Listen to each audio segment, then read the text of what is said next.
All right, welcome back to the Dirt Road. I'm here with Rick. That's Mike over there. What's up, you jackass, stupid son of a bitch, farming... Can't have normal conversations anymore, Mike. From the comment section. Our Dirt Road farm back there, you'll never find it. It's in Brooklyn. And if you believe half the nonsense rhetoric that's out there right now, there's a bridge not too far from here in Brooklyn we'd like to show you. Oh, God. Mike, I do have to say one thing, though. One of our commenters said, do you guys use corn cobs instead of toilet paper? That could be why your butts are always hurting.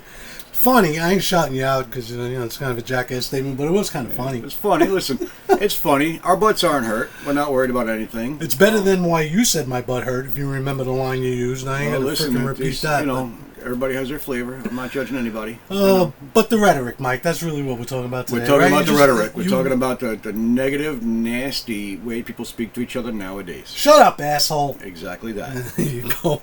I don't know why it is, but even in our comments, listen, I expected in the comments, and I told you I'm not going to read the comments once we start getting a lot of comments, because right now I just want to respect our OGs, you know, the ones who were with us from the beginning. From the start, yeah. But like even this, the guy, I think, you know, he was trying to be nice, I guess. He says, you seem like nice guys, but you're extremely misinformed. It would be nice if you could recognize your reality. So, what is that? Listen. I mean, I appreciate that but here's the weird thing. I'm not a nice guy. I'm a jackass, and I'm extremely informed. Like, he got it totally backwards. I would have to agree with this. Call me a nice guy. Call you a nice guy. I doubt that anybody out there will find two people doing this that probably are more well-read than we are. I don't know about that. That's not true. There's a ton of smart people out there. No, there's tons of smart people out there, but at the same time, so we are very, very well informed. We spend an inordinate amount of time researching, reading, preparing. We know this policy and we know this information inside out, upside down. The fact that our so-called side doesn't agree with you on certain things, like, I don't know, a march into dystopian nightmare, or, you know, killing babies in the womb, you know, doesn't give you any reason or right to tell somebody else they're misinformed or ill-informed. But what I'd like him to stupid. do is, I mean, I invite you, you know, the person who wrote that, just tell me where. Like, where am I misinformed? You could disagree, you know, but where are we misinformed? And listen, this is not a one-side thing.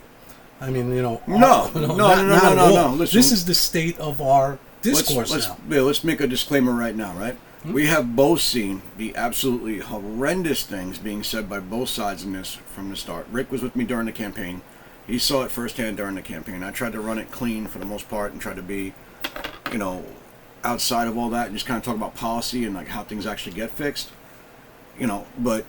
The absolute nastiness on both sides, even from our own side, so to speak, on this whole thing, like, it makes it very apparent how just really awful some people are. It is, and I think some of it might just sound, you know, it's like, you know, when you text somebody and you're not angry, but they think you're angry in the text, well, you could, right? Out of context, yeah. No, it's just, I think sometimes when it's like written in a post or something, you may not could seem a lot more negative than it really is intended to be. Right, because if that guy that I just quoted was sitting with us and said, come on, you guys are nice guys, but you're misinformed, it wouldn't sound as nasty as maybe it does in writing, right? Yeah. I don't know. So maybe that's part of it, because so much of our communication now is electronic, or, you know, watching videos of other people, because people, they kind of avoid what we're doing now. Like, there are families that literally ban talk about politics at the dinner table or at Thanksgiving or things like that. So, you know, that's wrong, though. We can't move forward as a nation. We can't move forward as people if we're not actually willing to have those hard conversations. And listen, you don't have to agree with everybody. I don't agree with everybody. Everybody doesn't agree with me, and I don't mind that. And life ain't all about politics, Mike. Like, watch a ball game. I mean, have some fun in life, you know? Ball game? Why not football, you son of a bitch? No, seriously, you know? But you got to bring back some sense of civility back into this. We have to start speaking to each other as equals and as Americans, as friends and neighbors and family, because that's what we are, rather than just as one side or the other.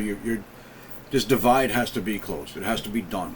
Things are not going to get better no matter what it is we're talking about. Things won't get better until people start actually talking to each other. No, because, you know, we're repeating something that people say all the time, you know, but when you look at the other side as other in any kind of conversation, and you dehumanize, that's it. But, you know, people do have good points. Sure. We're not misinformed, you know? Not misinformed, in fact, if anything... And I don't understand how somebody who doesn't even know us can say that, because they don't know what I read. In fact, I told you, and I said it on here, Mike, if I died tomorrow and all that was left is my library card and my tablet, you would think I'm some sort of a left-wing nut. I mean, I read the Times, I read Harper's, I read Atlantic, I read the New Yorker, you know, whatever. I mean, I'm not misinformed. But anyway, Just one of our other commenters, and then we'll get into the thing. We're just going to start with Chris Cuomo, who, I don't know if you guys know, he's on like a kind of a minor station now that's just starting to grow called News Nation. And, after he got fired from CNN. And when they switched their networks, Mike, they switched their politics. And that's how you know how phony they are. I remember I was mentioning to you upstairs, Allison Camerata used to be on Fox. She was a conservative. She goes to CNN. She's a liberal. So they're phony. Don't even listen. None of these people believe what they say. I don't think, anyway. I don't trust them. They don't believe what they say. They're all paid actors. But you were just talking about policy, and again, one of our viewers had written down something, again, a nasty comment about Trump, but there's a point to it. It says, talk about policy, ? Trump's more likely to talk about Hannibal Lecter than policy. Yes and no. So he does talk about nonsense. But if all you're watching is clips, little snippets, right, prepared for you by somebody who has an agenda, exactly, then that's the feeling you're going to get. Absolutely, whether it's about Trump or about Harris. So Absolutely. Even about Harris, right? You may just get the snippets on TikToks of her word salads, and you're like, oh, she's a moron. Right. In reality, she's not. She's not a moron. She graduated law school. She's probably smarter than us, I doubt that. But I don't know. I mean, maybe she is. But anyway, that's it. So to Chris Cuomo, he put out a really good video. You can watch it on the News Nation YouTube channel. Mm-hmm. It's on there. I forget the title of it, but just put in Chris Cuomo apologizes to Trump, and it'll come up. And I'm just going to read a couple of the things he said, and then I'm interested in your response, and then we'll move forward for it. So first thing he did is he called out Joe Biden for the weak response that he had on Trump's second assassination attempt. Yeah. And he said, he called out Biden for saying, quote unquote, we don't condone violence. And then Chris Cuomo said, who does? Right? It's just such a weak state. What does that mean, we don't condone violence? That was Biden's response to this, we don't condone violence. That's nonsense. Nobody condones violence. And he even pointed out the hypocrisy. And again, this is a guy who, even on News Nation, he's a liberal guy, comes from a liberal family. Yep. His dad was one of the top Democrats of our generation. Mario Cuomo. Yeah. His brother was the governor of New York for quite a while, and so they did. That guy did not deserve what he got. He got sandbagged. But Chris Cuomo pointed out, he said, if this had happened to Biden or Harris, there wouldn't be any shoulder shrugging.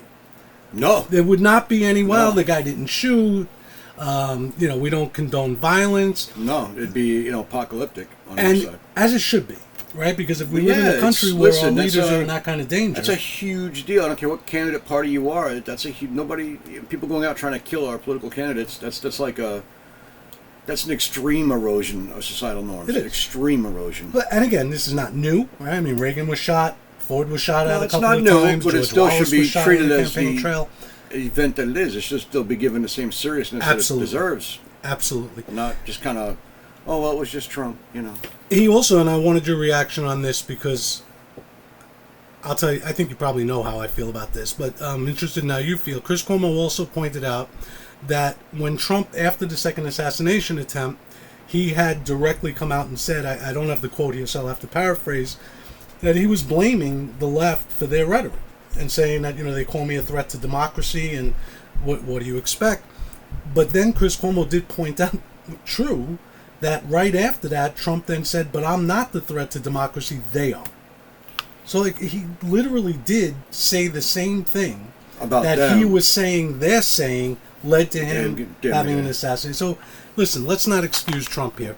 But I do want your thoughts on that. So we've spoken a lot about the left's rhetoric. What about Trump's? His side of things? He can be, listen, he's very, very, very bombastic, right? He's very, very... he's not afraid to mince words, right? At all. I mean, I think that's part of his appeal with the segment of the right, is that he's not afraid to say certain things. And I'm not going to lie, I agree with certain things he says, and I think certain things needed to be said. He calls out the corruption, he calls out the pandering, he calls out the lying, right? He calls it out very clearly and very concisely. So I agree with all that. Now, when you're saying they're a threat to democracy, I understand what he means. I understand what he's trying to say. Do you understand what they mean when they say it about him? No. Why not? Because he's advocating for deregulation, more freedom, more, responsibility back on you, putting, the Dobbs decision, putting abortion back to the states, things like that. He's advocating for a more constitutional government, whereas they're advocating for bigger government, more regulation, more intrusion. So the same words and the same accusation I don't different think it's because we agree with what Trump means by it. no. Let me finish though, okay? Because you got to let me finish the thought. Yeah. So that's how I look at it. But now him saying that in the same statement, do I agree with that? No, I don't think you should use the same words. You think you could say this what I just said, but without having to use the same words. It's much more concise, much more clear what it really means, and it doesn't have that same connotation, because that's what this comes down to, is connotation. So when you're saying that they're at that democracy, now you're almost kind of like instilling that same kind of paranoia in the right, and getting them up moving in ways that maybe you don't want them to. In other words, if the words we're using are causing violence, then we have to stop using those words in those ways, right? So if there was an attempt on Harris's life, would you say Trump needs to tone it down? I was saying he needs to tone it down now. I'm not saying he needs to wait. I don't want to see anybody get hurt. No, I spent my whole life and my whole career, everything I've done in serving and helping others, right, and trying to protect people. The last thing I want to see is anybody get hurt. I don't want Harris to get hurt. I don't want Trump to get hurt. I don't want anybody to get hurt. I want our country to come back together again and actually be the reasonable country it used to be. But we can't be reasonable when we have this kind of constant, drumbeat of just awful. Well, and that brings to mind another question. I mean, will we ever reasonable? I think you had mentioned this in a past video. Everything's amplified now, with social media and cable and everything. But, I mean, we are a country that had a civil war. We are a country that had leaders assassinated left and right in the 1960s when we were, born. So I don't know that we were ever this, beacon of peace and harmony. I don't think we're a beacon of peace and harmony, but I think right now is a very dangerous point. I agree. It's an extreme point. But I don't know that people have changed. I think I agree more with what you said in the previous video, that the avenues have changed and everything. Well, that's what I think. I think it's that people change so much. It's not that I'm saying that people are, used to be these, much more tolerant people, because I don't think that's true. But with social media, I think there's a greater responsibility for us to maybe be aware of how we speak to each other and what we speak about and what context we speak when we're speaking about certain things. So I'm all for civil discourse. I want to discuss things. I want to talk to people on the other side of this. I want to talk to people who are, Democrats or even socialists, about different policies, different things like that. Because at the end of the day, I'm going to learn. I'm going to learn from that conversation. I'm going to start to understand better how it is you feel and why you think certain things. And you're going to understand better why I feel and think certain things. And through that education, through that learning, is how you actually grow as a people. That's where it comes from. Growth comes from that learning, from that constant sharing of ideas and that exploring of ideas. But when one side or the other is shutting everything down, it doesn't happen. Well, I mean, I think, and Chris Cuomo kind of hit on this in the next part of his statement. He said he had called Trump, and his main point of the phone call was to ask him how his family was, how Trump's family was.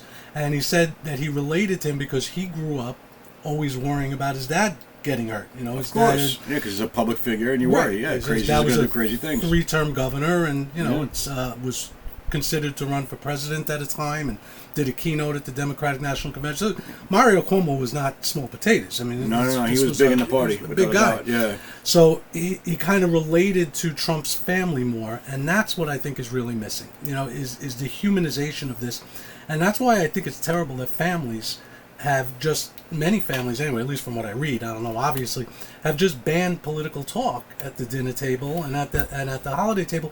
And I think that's a terrible thing, because your family are the people that you love the most. So if someone in your family is a Trump supporter, that person's not a racist, they're not a Nazi, they're not all these things that Trump supporters are called. And if the person in your family is a progressive, that person doesn't hate America, right? This is somebody that you love, you grew up with, or, looked after you. So with our family, we can humanize people, but just these random people out on a screen or in our phone or people who are typing things, it's just so easy to insult them and to just dehumanize them. And I think that's where our rhetoric is kind of blowing up. I think you nailed it right there. Right, so it's the dehumanizing thing, right? We're dehumanizing each other. We're saying, "Oh, well, that's just a leftist, or that's just a socialist, or that's just a," and that's absolutely right. I think that you're absolutely spot on with that. I think that the dehumanizing is probably the biggest part of the problem. But you do have to understand this is real people we're talking about. Like during COVID, I was vocal on social media about it. I wasn't for, against, whatever, but I felt like it was wrong to force people to take something that was A, experimental, and B, that they didn't want. I think that's wrong. It's individual rights. If you don't want it, you shouldn't have to take it. That's just the way things are. But because I said that, I had people who actually responded on various social media that my children should die, that I should That's die. what I'm talking about. Listen, that's just wrong. Right. There's no reason to say something like that. So what's you can disagree with somebody without having to be So that, what's the answer? that nasty. That's really the problem. So Chris Cuomo said, so here's the only part of his whole statement I disagreed with. Chris Cuomo said our leaders need to step up.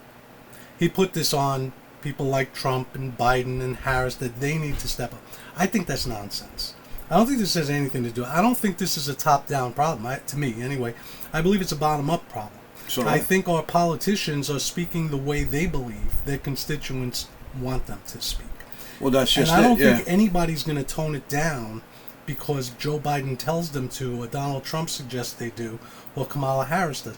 I don't think so. I don't think if Trump and Harris came out hand in hand and did a speech on TV, a PSA, That'd be kind of cool. yeah, and said we need to all get along better, I don't think that would change not one thing. No. I really don't. No. Listen, these guys are, politicians are feeding their base, right? This is red. They call it red meat for the base, right? When they get out there and they say these really awful things and they get really riled, people riled That's up, right? Red meat for the base, right? Red meat for the base, right? That's what we're talking about.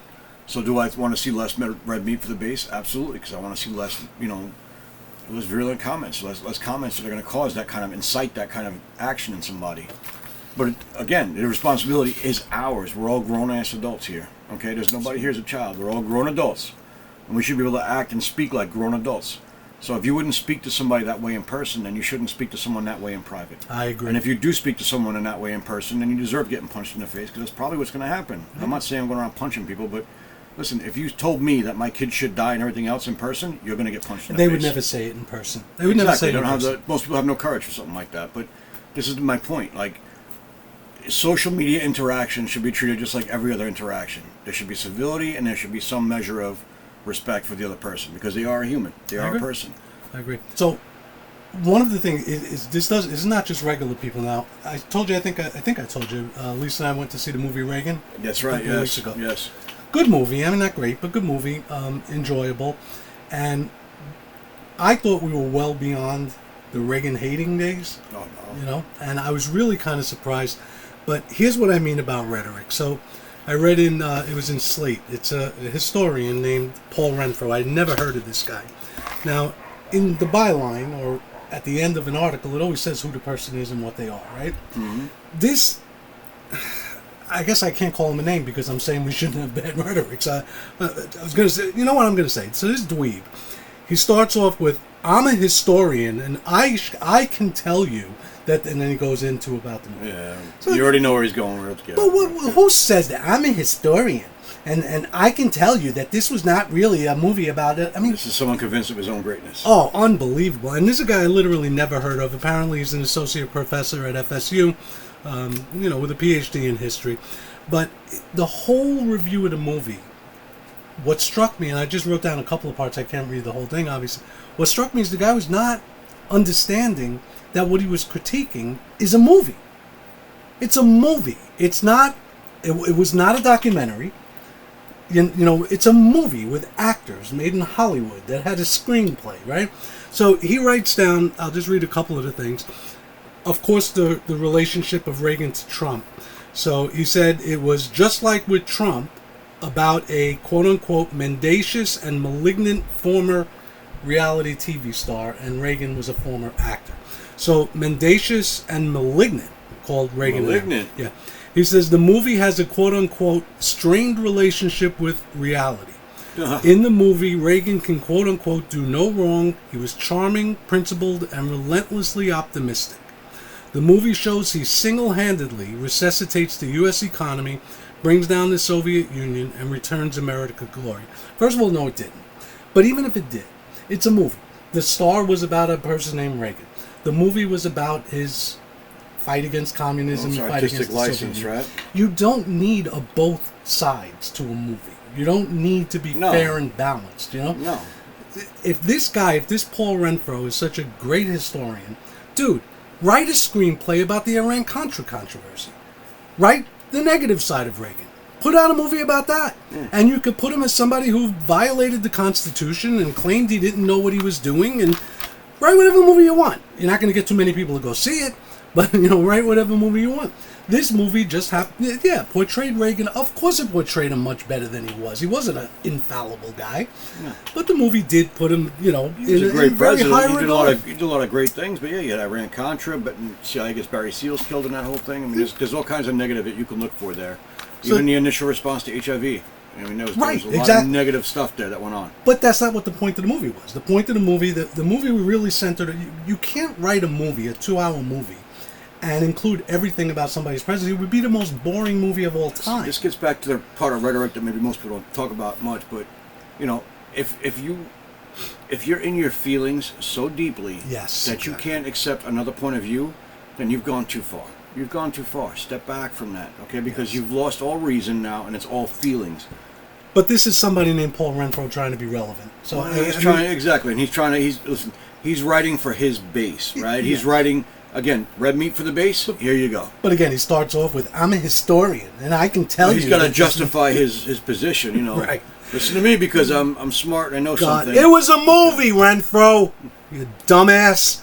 So he said the movie had countless omissions, distortions, and outright fabrications. I didn't see any fabrications, but again, it's a movie. They have artistic license, so they can make shit up. It might be distortions, it might be, who knows? But countless omissions? Renfro, of course there were countless omissions. It's a 2-hour movie about an 8-hour presidency and a 94-year-old life. You gotta omit. 8 years of presidency, guy. You're not and he lived to be what, 94? 94. So, they omitted some stuff. You know what else they omitted? Renfro, the childbirth, when his mother gave birth to him. That was omitted, Mike. Oh. Yeah, they didn't talk about how painful it was for Ronald Reagan to come into the world. He had a big head. Yeah, I mean, his mother went through a lot of pain. So this little dweeb is writing about that. It's just unfreaking believable. But this is what I mean. This is what I mean by the red meat for the base, right? We don't even write for, just the general populace anymore, right? It's either it's like a product that's made either for the left or for the right, Exactly. So there's even nothing a movie that actually is just like, here's the reality and that's it. You go figure it out. So this is a movie that anybody can enjoy. It's a story. It's a movie, right? But this guy's making it like you just said, that this is only playing the conservatives. So again, I invite Paul Renfro to write a screenplay about the Iran-Contra scandal and portray Reagan as a doddering old fool who didn't realize he was selling arms for hostages. Go ahead, Renfro. Iran-Contra, the HIV, response. Yeah. There's a number of things you can look at his presidency and say we're not great. Absolutely. But that's not what the movie was about. It wasn't to show both sides. It was a movie. It was just a way to enjoy 2 hours. Have some $9 popcorn and enjoy 2 hours. It's about Reagan's, but he's a conservative president, so of course he's you got to attack him. So this is where the historian, the self-professed historian, here we go, really screwed up. So. He says that, quote unquote, "We now know that the second Red Scare was an overzealous attempt to purge alleged communist sympathizers from government, academia, and Hollywood." Now, if he's talking about McCarthyism, there's truth to that. It was overzealous, for sure. You went far. Right? But here's what we do now know, Renfro, that the Soviets actually did.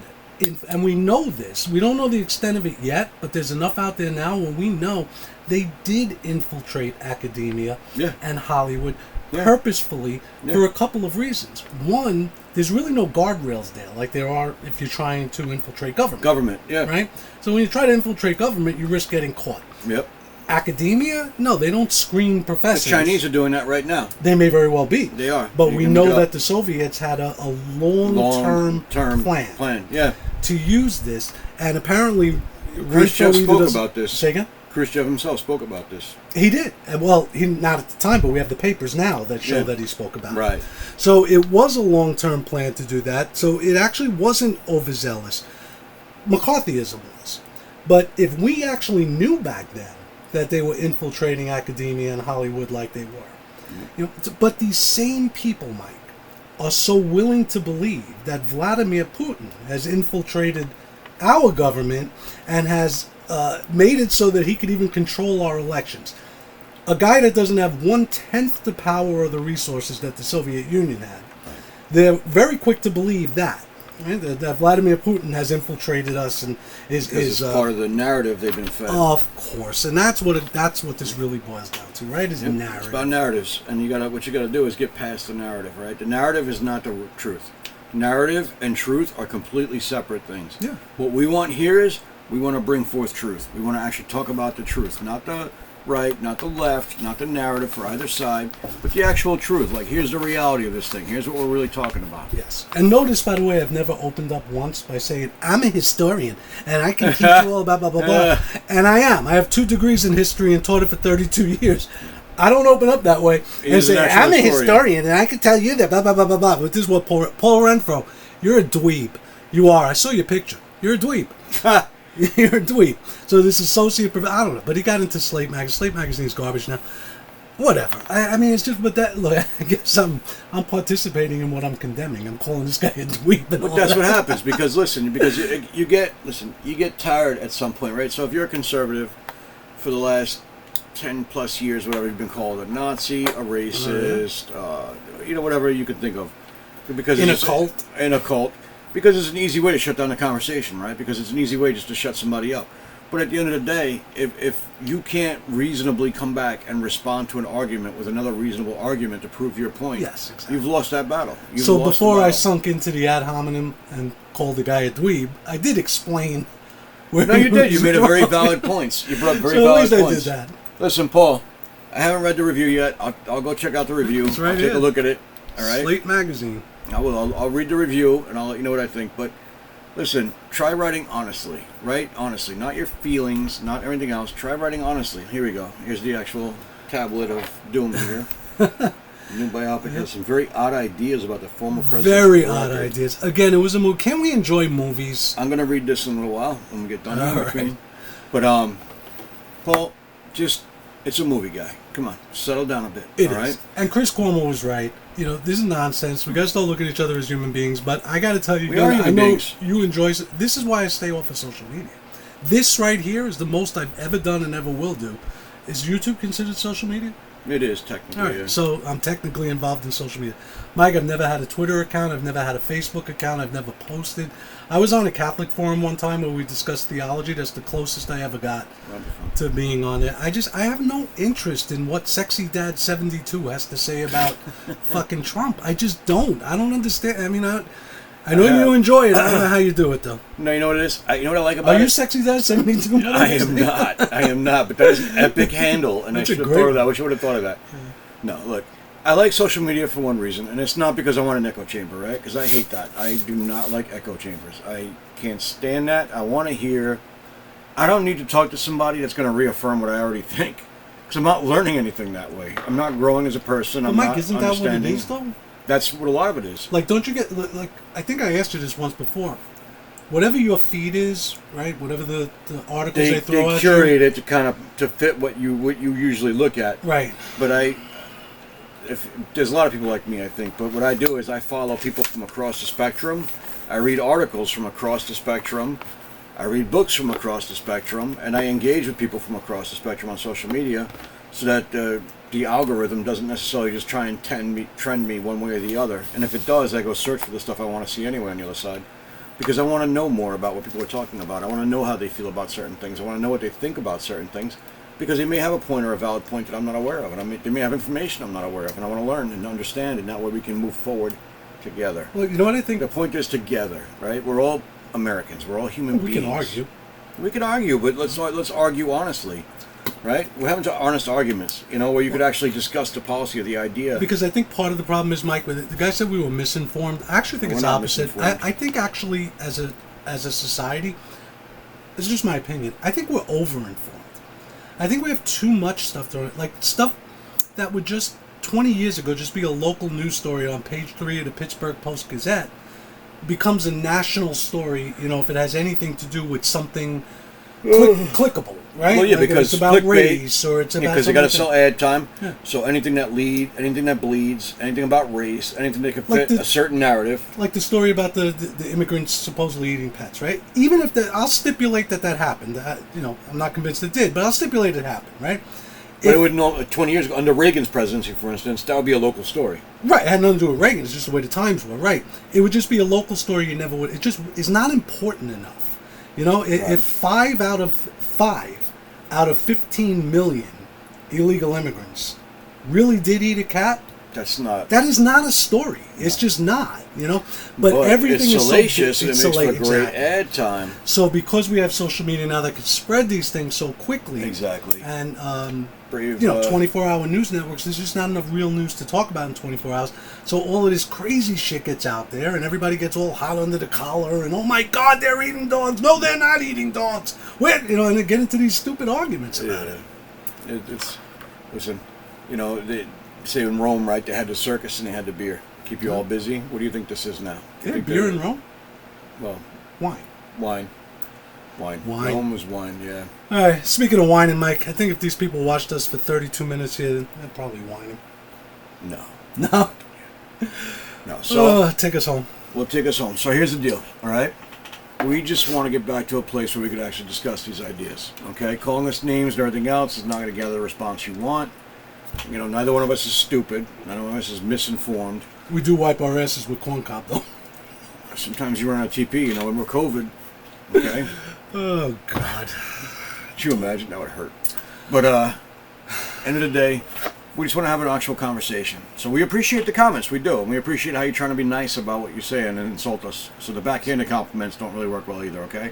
So no, we're not misinformed, we're not stupid, we're not ill-informed, we're just informed in ways that we know to be true.